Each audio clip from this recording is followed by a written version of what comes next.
السلام عليكم ورحمة الله وبركاته. مرحبا بكم في مطبخ أميمة. كنتمنى هذا الفيديو يلقاكم بخير وعلى خير، واسمحوا لي بزاف عطلت عليكم الوصفة شي 12 يوم باش صورتها. كنت حطيت لكم الصور في انستغرام، هو هذا اللي الفوق للبنات اللي بغيو يجيو عندي. مرحبا. كما كتشوفوا معايا ان شاء الله غنحضر معكم معسلة رمضانية، او تقدروا تحضروها حتى العيد ان شاء الله. كتجي رائعة بزاف بزاف، مقرمشة كما غتسمعوا معايا، بحشوه لذيذه ومعلكه وعجين منزلي خطير بزاف، كيجي مورق وخفيف.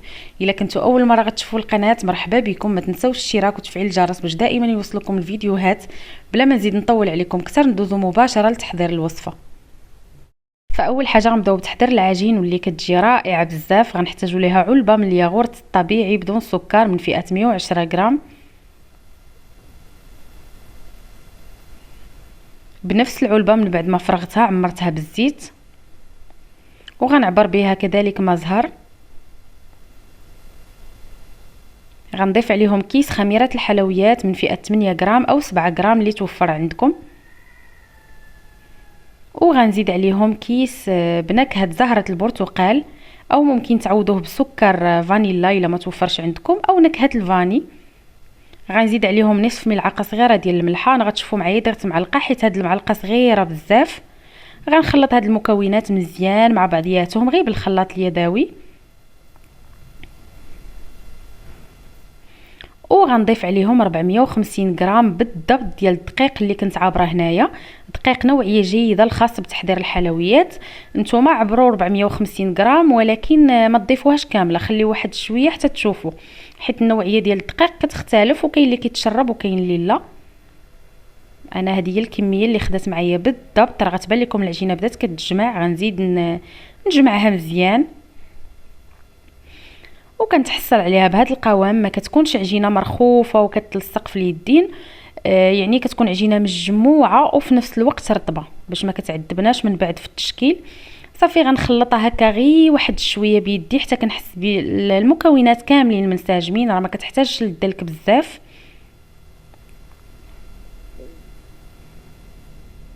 ومباشره غندوز هنايا باش نقسمها. كتقسموها ل 12 قطعه. انا في الاول قسمتها على 3، ومن بعد كل قطعه غنقسمها على 4 باش نتحصل على 12 قطعه. حاولوا ديروهم في نفس القياس. الا بغيتوا توزنوهم غديروا فيهم 65 غرام في كل قطعه، او غير عينكم ميزانكم. انا هنا من بعد ما قديتهم غنبدا كنشكلهم كويرات او قريصات.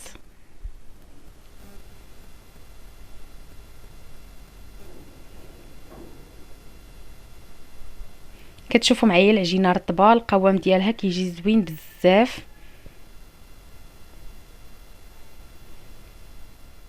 وغنزلهم فوق بلاطو اللي مرشوش بواحد الكميه ديال النشا، وغنغطيهم بالبلاستيك الغذائي ونخليهم على جنب يرتاحوا على ما نوجد الحشو. هنا البنات الا ما كانش عندكم الوقت راه ممكن توجدوا العجينه من الصباح وتخليوها حتى العشيه على ما تسالي، وراه ما كيوقع عليها حتى شي حاجه، لان ما فيهاش خميره الخبز.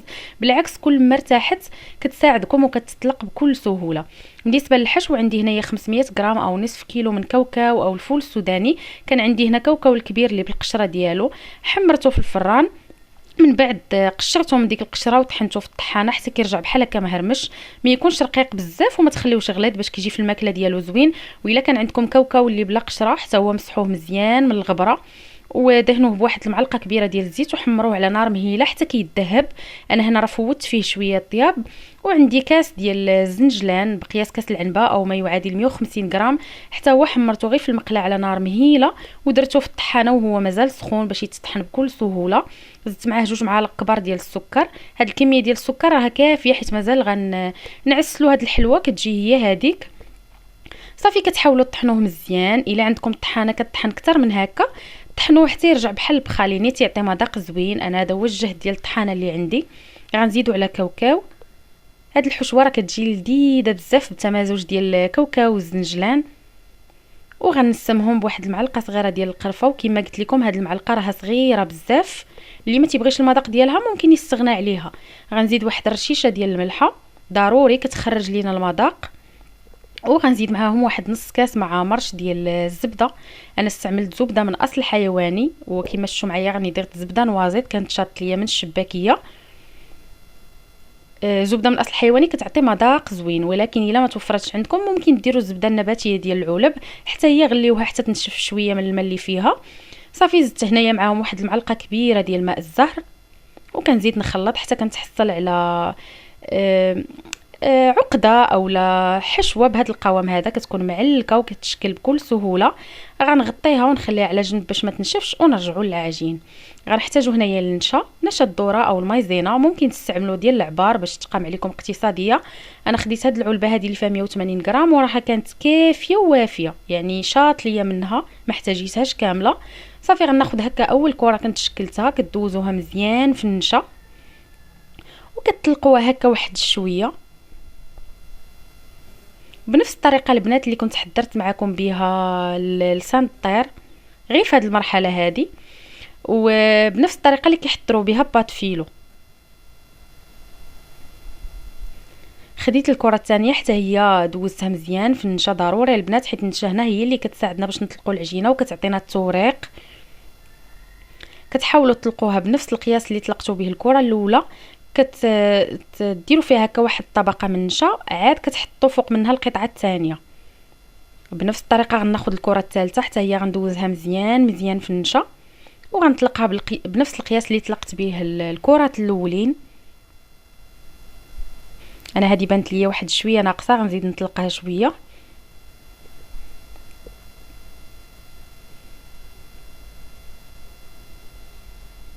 صافي هكا دائما ما كتوضعوا قطعه فوق قطعه حتى كديروا واحد الطبقه مزيانه من النشا، غير يكونوا سخيين حيت كما قلت لكم هي اللي كتعطينا التوريق.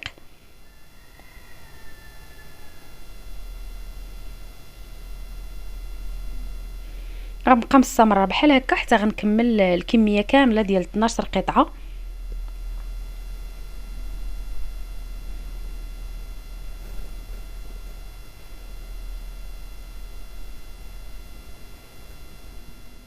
ومن بعد ما كملتهم غنسرحهم كاملين مع بعضياتهم بالمساعده ديال النشا، والعجينه راها كتطلق بكل سهوله، ما تخافوش منها، ما غتلقاو معاها حتى شي مشكل.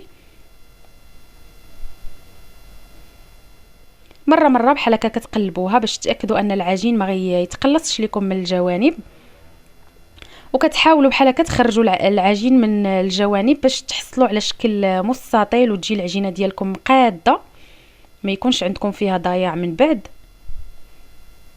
صافي كتحاولوا ترقوها مزيان مزيان بحال هكا، وكتاخذوا بعين الاعتبار القياس ديال الصفيحه اللي غتخدموا فيها. صافي غنزول هكا غير داك البدايه ديال العجين، غير واحد الكميه قليله باش تجيني الذره مقاده من بعد. هانتوما شفتوا معايا غير واحد شويه. غنبدا هكا كناخذ الحشو، ما غنحتاجوش نديرو حربول طويل، ماشي مشكل، هكا ديرو غير جزء بجزء.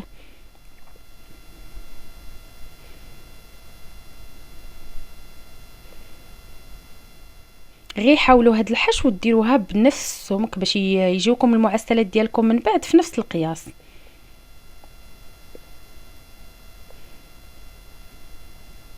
هانتوما كتشوفوا انا راه كنحاول هكا ندوز يدي باش نزيد نقادها ونتحصل عليها بنفس القياس. صافي غنبدا بحال هكا كنلف العجين من الطرف. غير سمحوا لي هنايا غتبدا الكاميرا كتخطف الصوره واحد شويه، ما عرفتش علاش، من بعد عاد غنغط البال وغنحاول في الاخير نصور لكم مقطع اللي غيكون واضح.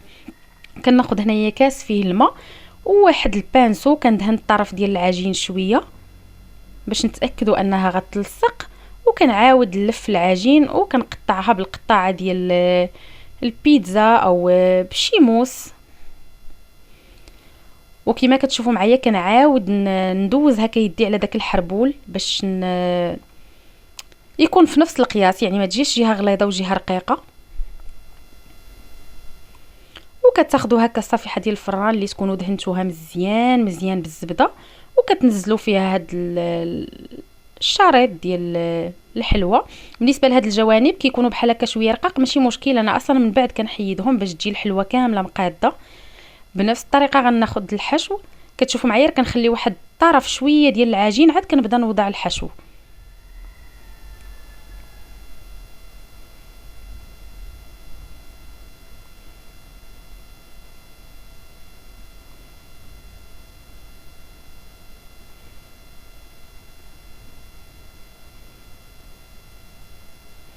غنزيد بحال هكا نقادها مزيان بيدي وغنبدا كنلف العجين. وغير سمحوا لي باقا هنا الكاميرا كتخطف، ولكن في المقطع الجاي ان شاء الله غتبان لكم واضحه. صافي كنلف غير لفه ديال العجين باش ما تجيناش العجينه كثيره، وكندهن بالماء. كنعاود نلف لفه وحده صافي وتنقطع العجين باش ما تجيش العجينه كثيره، يعني بحال بالمجموع راه كتكون هكا غير واحد الدوره ونص. هذيك اللفه كتحاولوا تخليوها تكون من الاسفل صافي. وكنقاد هكا داك الشريط ديال المعسله مزيان وكنضغط عليه شويه بيدي من الفوق، كنحاول نبسطو وكتحطوه هكا حدا الشريط الاخر. وضروري تخليو بيناتهم واحد المساحه، انا راه مازال غنباعدهم شويه من بعد، حيت في الفران كيتنفخوا باش يلقاو المجال فين يتورقوا ويوصلهم الطياب مزيان من جميع الجهات. صافي هنا زدت قربت عندي العجين وغنصور لكم من زاويه اخرى باش تكون واضحه اكثر. حطيت الحشو كما شفتوا معايا، خليت واحد الطرف بسيط من العجين وحطيت الحشو. كنلف هكا واحد اللفه قبل ما نكملها كندهن بالماء صافي وكنكمل اللفه. راه الطريقه موضحه في الفيديو. وكنقطع بحال هكا وكنحاول ندير ديك اللفه من الاسفل ديك الجهه فين سدينا العجين، وكنزيد نقادها بيدي باش كنحاول نعطيها نفس السمك وكنبسطها واحد شويه صافي وغنزلها في الصفيحه. هنا كملت الكميه كامله، تحصلت على 6 ديال الاشريطه وانا درتهم كبارين شويه، راه جاني العجين وهو هذاك مع الحشو. نتوما الا بغيتو تحصلوا على كميه اكثر من هذه وبغيتوهم يجيوكم صغار راه غديروا يعني فاش غتكونوا كتوضعوا الحشو غديروا غير واحد الحربول رقيق. راكم فهمتوني؟ صافي بحال هكا حيدت هذوك الجوانب كما قلت لكم باش كيجي الحلوه الشكل ديالها كامل مقاد. كنبدا هكا نعبر بجوج ديال الصباع وكنقطع بواحد الموس اللي يكون ماضي. ممكن هنا تقطعوها بشكل مستطيلات او مثلثات، يبقى لكم الاختيار. صافي وكتقدروا تخليوها بحال هكا بلا ما ديروا ليها حتى شي حاجه. انا غنبدا بحال هكا كنقرص شويه دوك الجوانب باش كيعطيها واحد الشكل زوين وكيبان لينا داك التوريق مزيان من بعد. في هذا الوقت هذا نسيت ما ذكرت معكم ضروري الفران يكون تيسخن، حيت قبل ما ندخلوا ليه هذه المعسله خص الفران يكون سخون مزيان. شعلوا ليه بواحد ربع ساعه قبل او على حسب الفران ديالكم. كاين الفران اللي كيسخن دغيا وكاين اللي كياخذ الوقت. صافي هنا من بعد ما كملتها خديت واحد الكاس الا ربع ديال الزبده. الصراحه هنا ما تبقاتش ليا الزبده الحيوانيه، استعملت غير الزبده ديال العلب، دوبتها وخليتها غلات حتى نشفت من داك الماء اللي فيها. كتشوفوا معايا اللون ديالها كيرجع ذهبي. غندهن بها هاد الحلوه مزيان. كتحاولوا تدخلوا الزبده حتى مع الجوانب باش كتعطينا التوريق.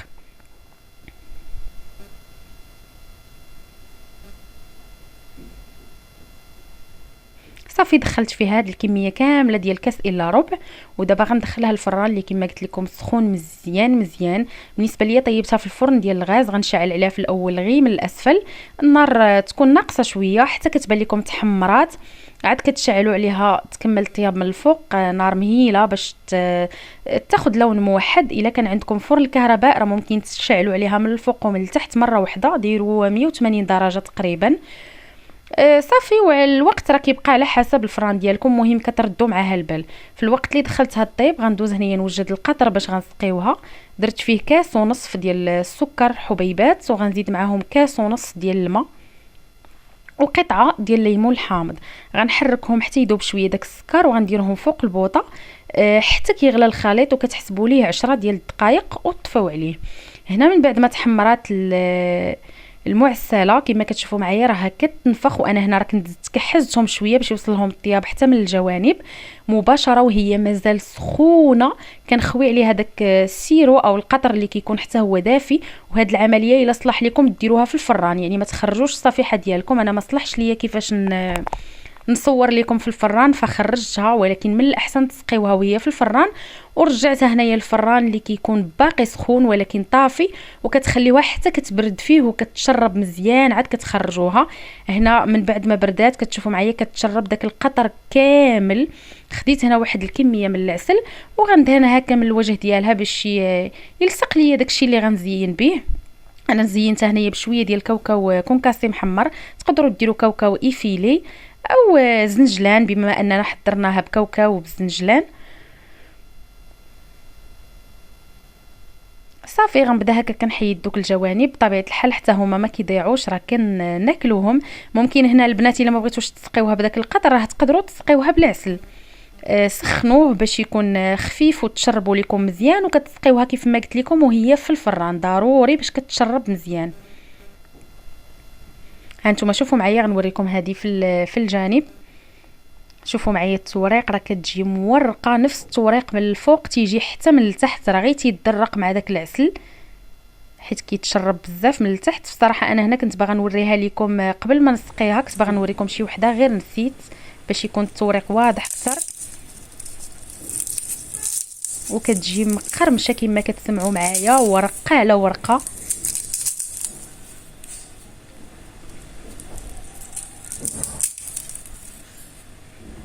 كنظن راه الصوره واضحه.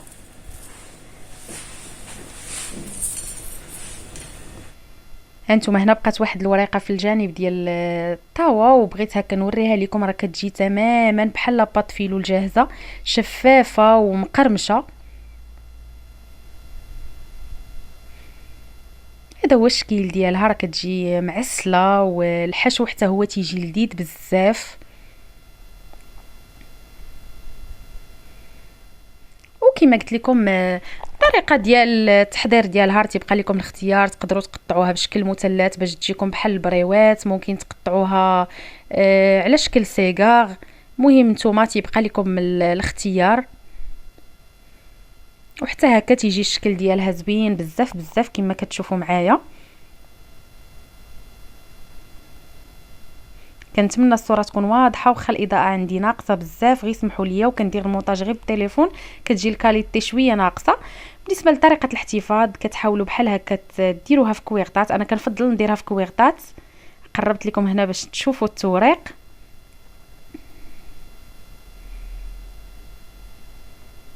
الحشو غتيبان لكم حتى هو تيجي معلك ولذيذ بزاف. وعلى فكره ديك الحبه اللي وريتكم في الاول ديال الفيديو كنت نسيت ما صورت داك المقطع، والله العظيم الا جبتها من المجمد، يعني من بعد ما دازت عليها 12 يوم حتى بغيت ندير اليوم المونتاج عاد صورت داك المقطع وبقات بنفس القوام اللي حضرتها بيه اول مره، خليتها غير ديكونجولات وصورت لكم داك المقطع. صافي هنا كما قلت لكم درتها في كويغطات ودرتها هكا في علبه، راه كتعطي كميه وفيره ما شاء الله، وكتحتفظوا بها في المجمد باش تبقى محافظه على القرمشه والقوام ديالها. وإلا ما بغيتوش هنايا تستعملوا الكويغطات ديال الحلوى، فرقوا ما بين كل طبقه وطبقه بالبلاستيك الغذائي باش كتبقى محافظه على الشكل ديالها وما يتخسرش لكم الشكل من تبغيو تهزوها وما تكونش ملاصقه مع بعضياتها. الا عجبتكم الوصفه ما تبخلوش عليا بتعليقاتكم ولايكاتكم، تبارطاجيوها مع اصحابكم وحبابكم، جربوها، متاكده انها غتعجبكم.